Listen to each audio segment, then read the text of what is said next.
on DAF Lamed Beis Amud Aleph, and we're quoting now from the Mishnah, Nifritzu Alav Chulei. We had said in the Mishnah that if the leaves fan out and they're nifritzu, which means literally they're scattered, so then that's puzzle. But then the Mishnah had said nifridu alav, if the leaves are just separated, so then it's kosher. So the question that we have to ask is, what's the difference between scattered and separated? It sounds like they're very similar. Amar Rav Papa nifritzu David ki chufya nifridu de ifrudi frude. The difference is as follows. When the word nifritzu implies that the leaves of the lulav are so separated that it looks like a broom. In other words, they're all the way down to the very, very bottom of the lulav is where the separation begins. Nifridu is where a large percentage of the lulav is still consolidated, but only at the top do the leaves start to begin separating. So then that's still considered kosher. Boy Rav Papa, nechleka hatiyomes mahu. So now he asks the following question. What if the middle leaf, which is called the tiomes, the word tiomes comes from the word ta'omim, which means twins, because the middle leaf of the lulav is a doubled leaf. You know how all the leaves are layered and they go in and up. So the middle leaf, the center leaf, which is directly coming out of the spine, is a double leaf. And the question therefore is, because it has that prominence of being right in the center and the tallest leaf usually, what if it is split in half? Okay, is that still going to be kosher or not? So Tashma, da Amar Rabbi, I think it's Rabbi Mason, is it? Rabbi Mason, Amar Rabbi Yeshua ben Levi, Nitla hatiyomes pasol. So Rabbi Mason was quoting where Rabbi Yeshua ben Levi is saying that if the tiomes is missing, then that's a pasol lulav. My lav hu hadin nechlaka. So doesn't that imply that if it's split, it should also be pasol? Lo. Nitla shayni da hachasr lei. So the Gemara says no, not necessarily, because when the tiomes leaf, that middle leaf, is missing, that's much worse than if it's present but it's split. So it could be that if it's split, it's kosher. Ika da amri amar Rabbi Masan amar Rabbi Yeshua ben Levi nechleka hatiomes naasa kimisha nitla hatiomes upasal. Others learned that this was a definitive statement that if the tiomes is split, then it's no different from if the tiomes is missing, and therefore the lulav is pasal. It's not kosher. As a matter of halachic psak, when looking for a lulav, this is probably the most important thing that you need to look for, which is to first identify where the tiomes is. You sort of trace it from the spine going upwards, and then you have to check to make sure that it's not split. The question is, how much split makes it pasal? Chazon Ish, I believe, says that if it's split so far down that the leaves that are adjacent to it begin above where the split starts, so then that's a pasal lulav. There are many different opinions in the Rishonim and the Achronim as far as how much split will render the lulav pasal. So that's why it's always preferred not to have any split in the tiomes. Okay? Tiomes, if it's split, you really got four parts to it then. Like it's a twin thing, right? In other words, you have two leaves coming out. Each one. No, it's split apart. It's split. Separated. The folded leaf is split. It's the folded leaf is split at the fold. Okay, so that's why when I purchase a lulav, I look for two things. I look for something called a knippel. A knippel is a little twist at the very, or kneppel maybe. It's a little twist at the very, very tip, because that actually helps to seal the tiomes. And I also look for the brown stuff. Some people call it mach. The brown stuff on the backside of the lulav also helps to hold it together. Right. And many poskim say that if it's covered with that brown stuff, you don't even have to check it to see if the tiomes is intact, because it has a chazaka that it's intact. So those are the things that I look for when I purchase my lulav. Those are my. If it wasn't intact beneath that, you're allowed to assume that it is. Yeah. So it's intact as a chazaka for how long until it falls off, or how? That brown stuff? Until you give it to some 80-year-old guy who shakes it like this, right? All right. Rabbi Yehuda No one Omer. in mind, I'm sure. I'd like to hear the snipping of it. Yeah, because that's the way they did it in the Alter Heim, right? Does that ever happen to you? No? Relate to this. Rabbi Yehuda Omer, Rabbi Yehuda gets out his aggressions on your mullah. Rabbi Yehuda Omer, yeah. Rabbi Yehuda says that if it is nifradu, if the leaves are separated, then what you got to do is it's kosher provided that you tie it up. And remember, we had discussed this before. The Gemara thought because maybe Rabbi Yehuda holds that it's got to be hadar, but they said no, because it's based on the word kapos tamarim, that it's got to be kafus, it's got to be bound together. So Tanya, Rabbi Yehuda Omer Mishum Rabbi Tarfon, kapos tamarim. The Torah says kapos tamarim, and the word kapos means im haya parud yechaftenu, that it's got to be bound, and if it's separated, you have to bind it manually. Amar le Ravina le Ravashi mimai dahai kapos tamarim delulvahu. How do you know that the word kapos tamarim refers to a lulav? Ema charusa. So the Gemara says maybe it's referring to charusa. Now charusa is also a palm branch, but it is an aged palm branch, which means it's been growing on the tree for quite some time. Those of you who have been to warmer climates and know what an older palm branch is, we use it many times for SUKKAH, right? It's basically a palm branch where the leaves have already spread out vertically, and when it's really grown a long time, they become hard. They become hard and stiff so that you can't even bend it back. So the Gemara says, why can't you use that? So the Gemara answer is, Bo'ina kafus v'leka. Because there it's impossible to bind it because the leaves have solidified and they can't be bent towards the center to make it a bound unit.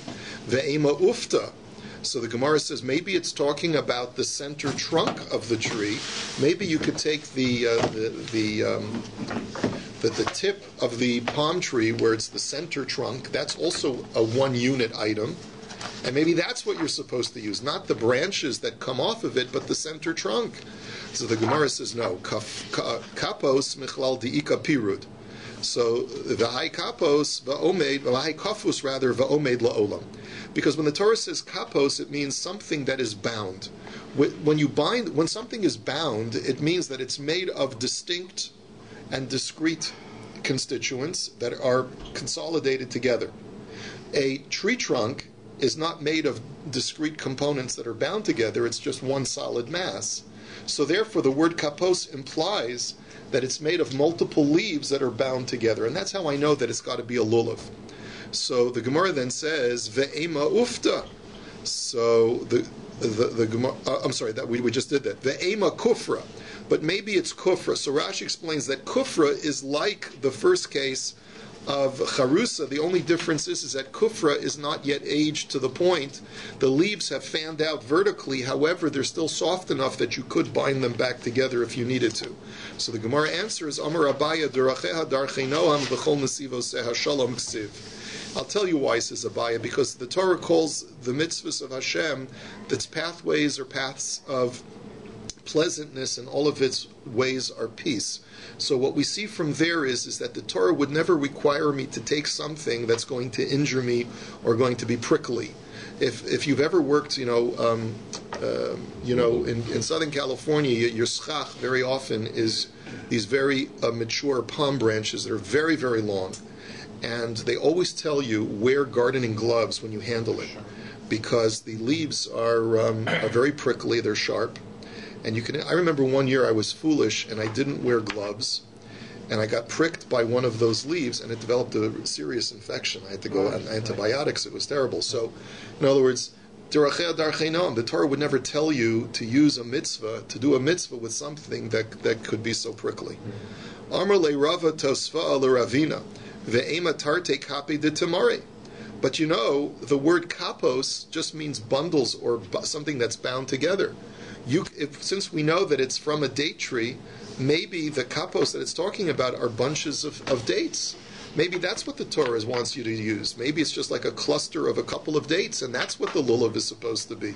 Right? So the Gemara answers kapos ksiv. No, it's got to be kapos. The word without the vav implies that it's something that's bound, that is unitary, because if it was multiple items, then it would be kapos with a vav. Kapos without a vav implies it's got to be one, it's got to be unitary. Ve'emachada, so maybe just one date with a branch attached to it, maybe that's what the Torah wants you to shake.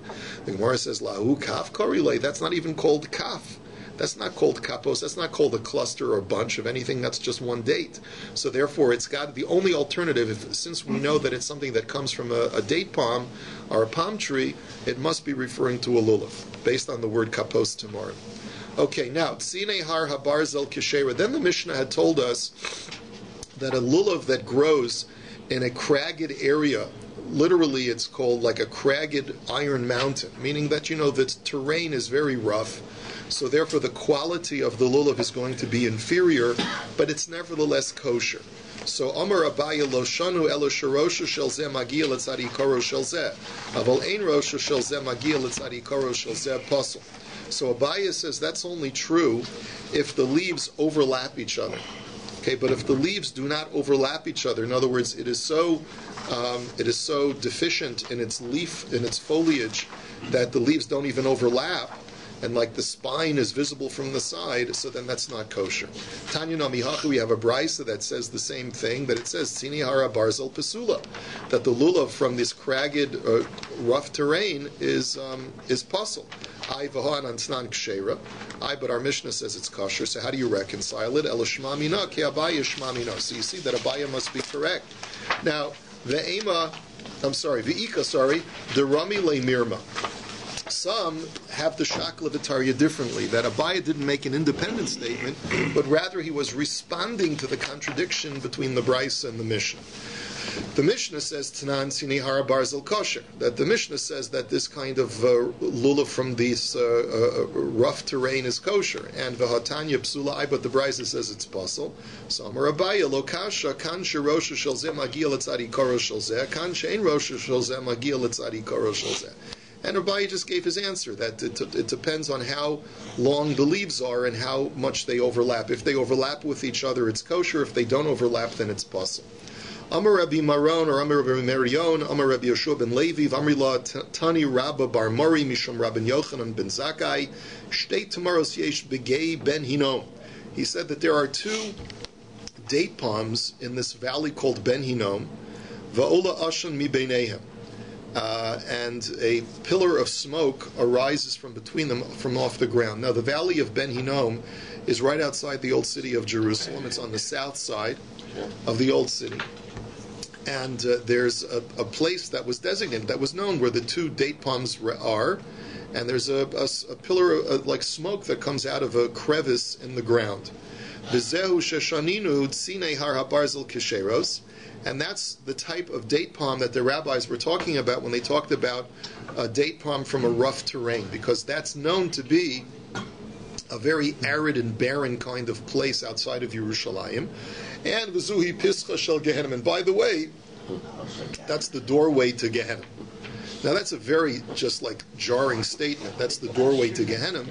But Chazal say elsewhere, this is really part of another piece of literature, Chazal say that there are three portals to Gehenna in this world. One outside of Yerushalayim, one in the desert, and one in the ocean. And there's a long discussion about how Chazal know this.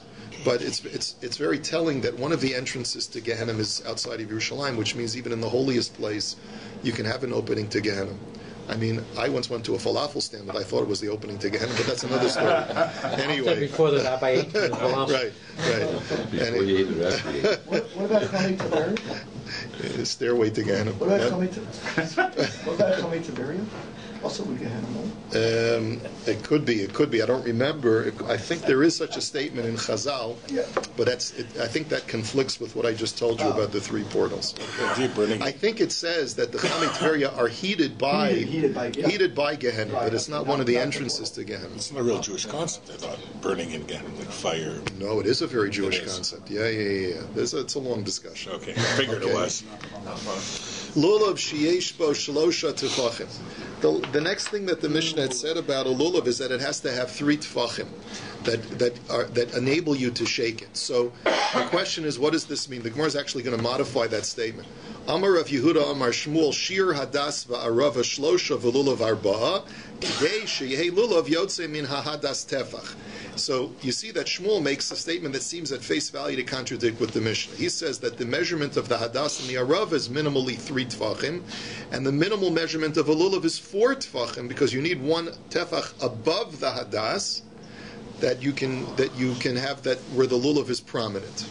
The Rabbi Parnach Amar Rabbi Yochanan Shedro Shalulav Tzarch Sheyetzim Min HaHadas Tefach, and Rabbi Yochanan is even more machmir. He says no, only the Shedra alone has to be 1 tefach higher than the hadas, which means the leaf that comes above the shedra is even higher than a tefach above the hadas. He's even more machmir. Tanan. So now let's look at our Mishnah. Lulav sheyesh bo gimel tefachim kedei lananei bo kasher. That you need 3 tefachim in order to shake it, and then it's kasher. So it seems to contradict. Both Rabbi Yochanan and Shmuel contradict our Mishnah. So ema uchedei lananei bo kasher. That really the way you have to read the Mishnah is you need 3 tefachim plus the amount that you need to shake it above the 3 tvachim. And markid islay, and you'll either learn like Shmuel that it's 1 tefach total, or like Rabbi Yochanan that it's 1 tefach of shedra plus the leaf that goes above the shedra.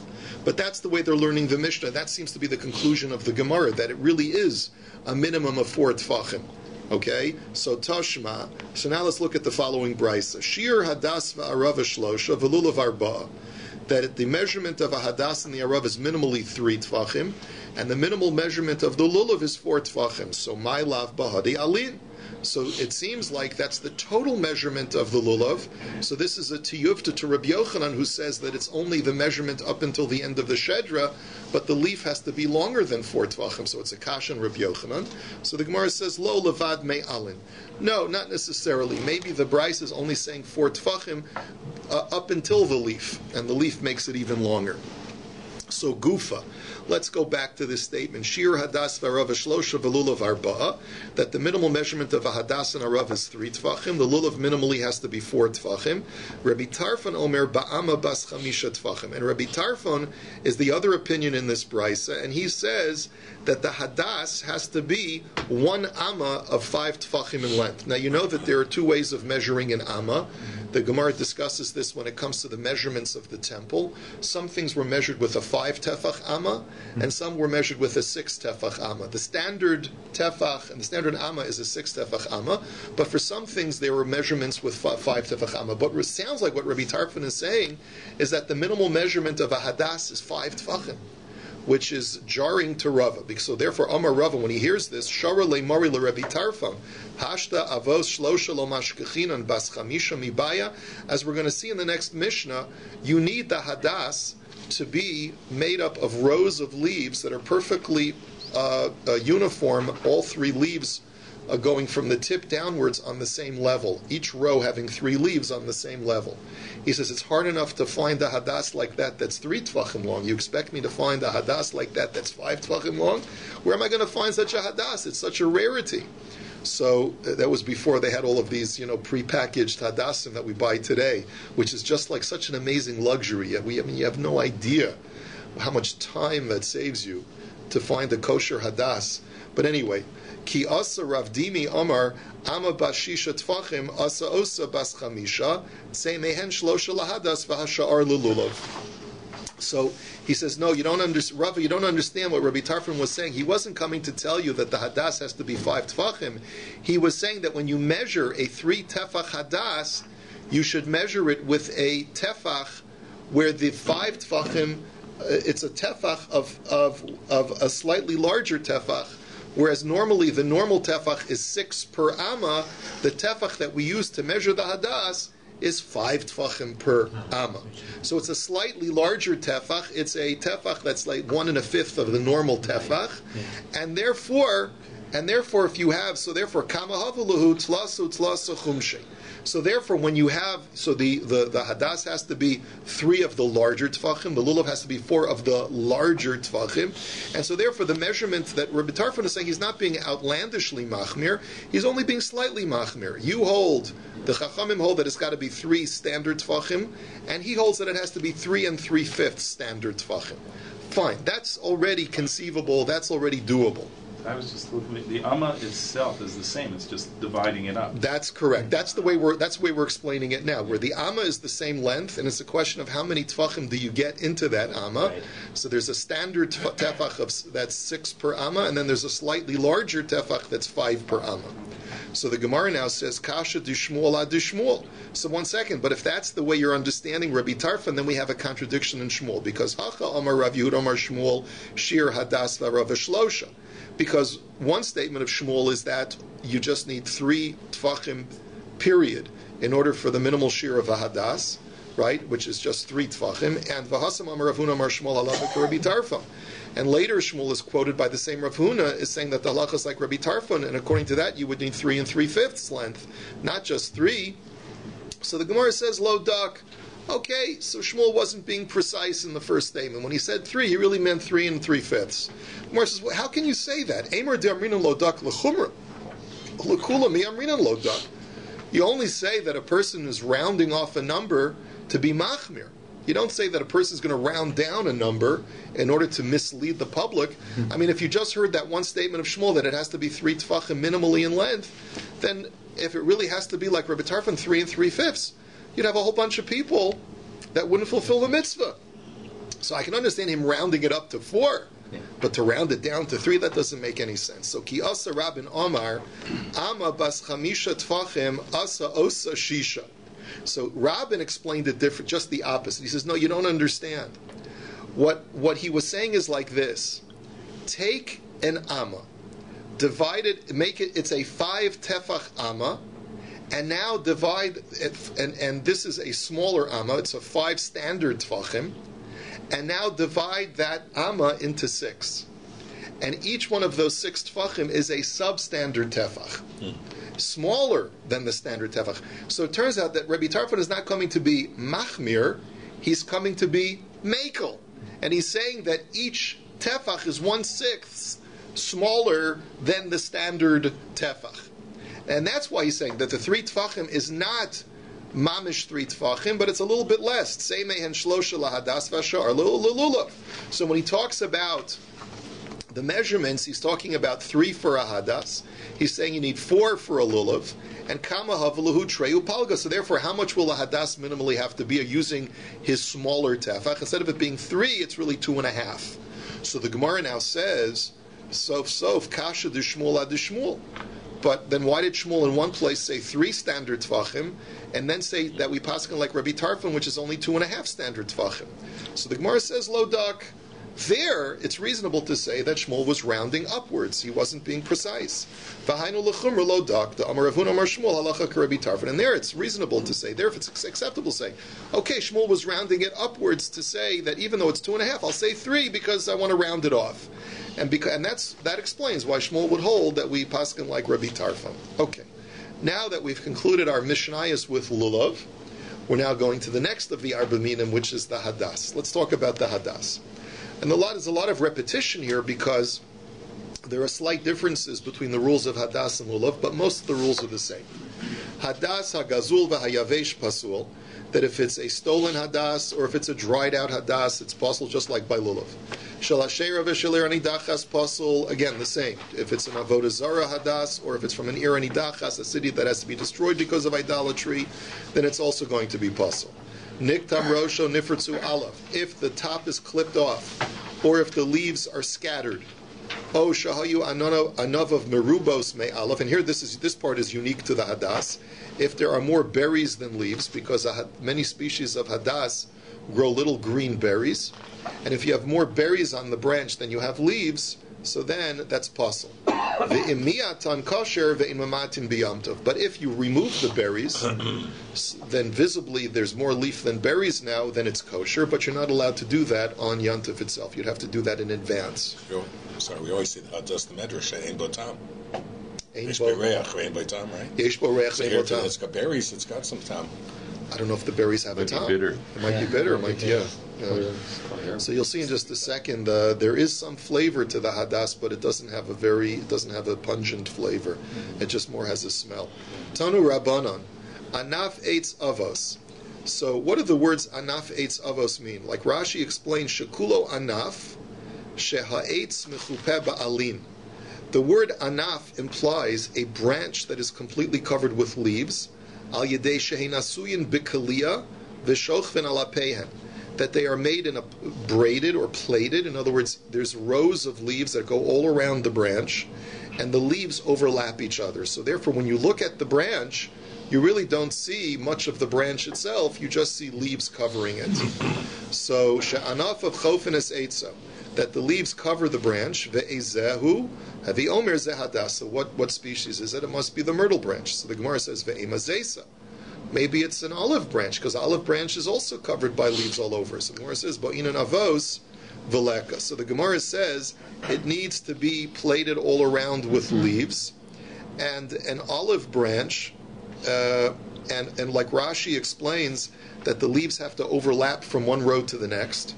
And an olive branch, while it's covered with leaves, the leaves don't connect with each other. They don't overlap from one row to the next. Ve'ema dulva.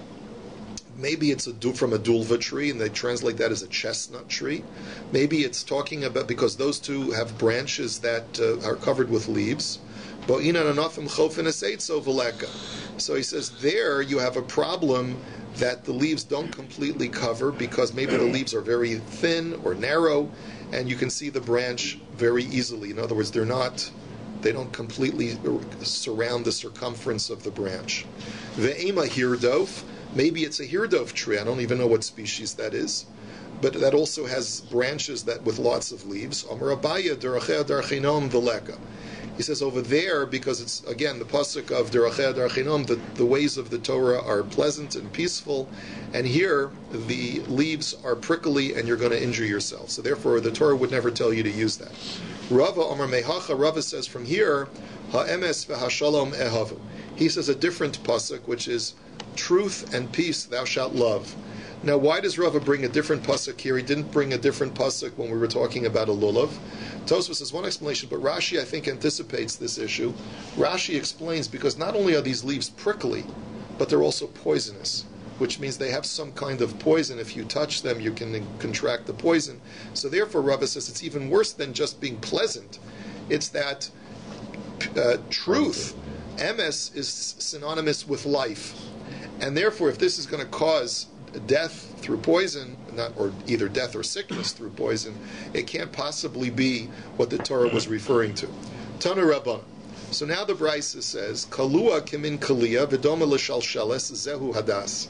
That if it is plaited like a kalia, like a braid, and it looks like a chain, meaning because it is, it's plaited all around, it's surrounded you have like a whole row of leaves that are on the same level, and they overlap each other. That's a hadas. Rabbi Lazar ben Yaakov Omer, anaf eitz avos. He looks at the words anaf eitz avos in the pasuk and says eitz shatam eitzo upir yoshava.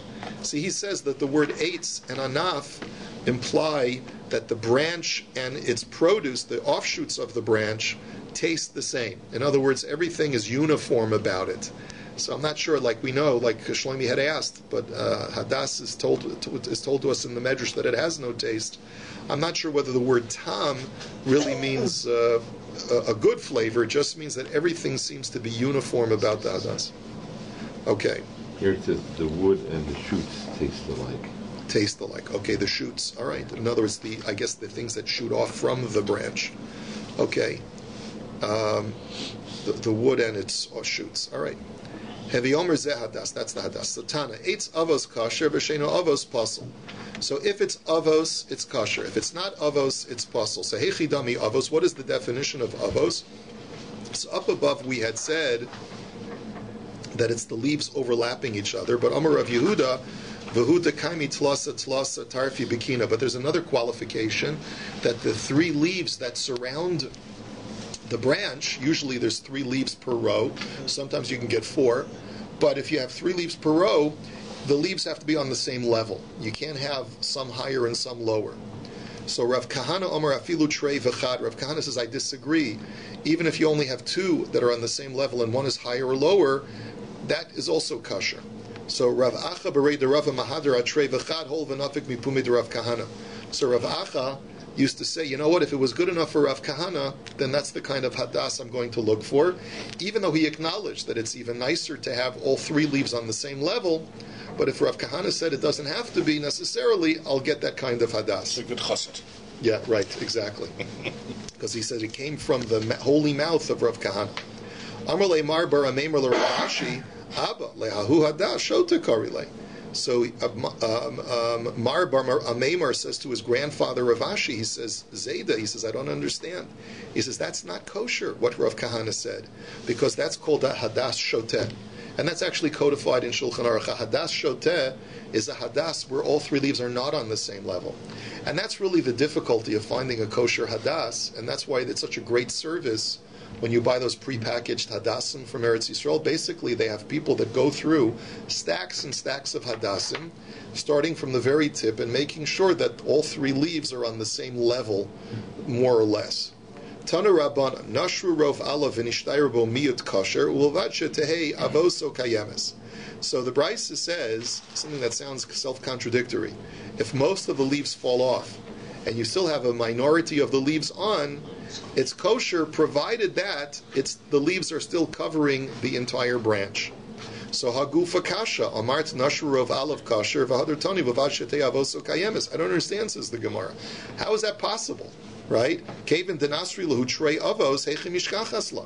All you need is for 2 rows to fall off a hadas, and you've already got the visibility of the branch. And yet you're saying as long as the majority of the leaves are still on, it's still kosher. What is that supposed to mean? So Amar Abaya Mishkachas La Ba'asa Mitzra Dekaimi Shiva Shiva B'chad Kina. Answers Abaya, you know what the case is? There's a certain species of myrtle branch called the Egyptian myrtle, the Egyptian hadas. And he says that has 7 leaves per row. And therefore, the Chinasri Arba Pashu Lahu Tlasa, that if you have 4 leaves fall off on each row, you'll still have 3 leaves on each row. There'll still be enough to cover the circumference of the branch and make it look like the branch is covered. And even though the majority of the leaves, because 4 out of 7 of each row fall off, that's the case that'll still be kosher. But you're right, says the Gemara. If you have 2 whole rows that completely exfoliate and you lose the leaves and you can see now the branch of the hadas that's bare, then it's not going to be kosher. Amar Abayya Shma Mina Hay Asa Mitzra Kosher Lahoshana. Abayya says, you see from this whole discussion that the Egyptian hadas is kosher for the mitzvah of Arba Minim. So Gemara says, Pshita, isn't that obvious? No. Because Mahu Detema, Hol V'Isle Shem Lavoy Lo Miskasher Kamash Malon. Because you might have argued, it's really not called a hadas, it's called the Egyptian hadas. And maybe Egyptian hadas, because it's got an added name, is not really the same species, so Kamash Malon that it is. But the Gemara says ve'ema hachanami. But maybe, how do you know that it is? Maybe that taka is the halacha that it's not the same species and it's not kosher.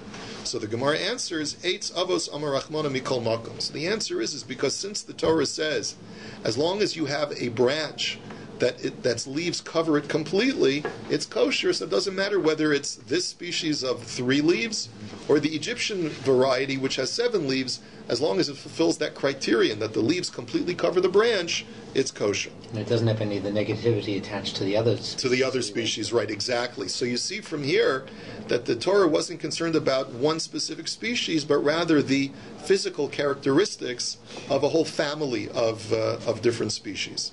Tana Rabbanan, perhaps an entire genus, if we use that old terminology. Yes. Do they still use those terminologies? I don't know. I learned that in school. It's a long time since I've done biology. Yeah. Anyway, Tana Rabbanan.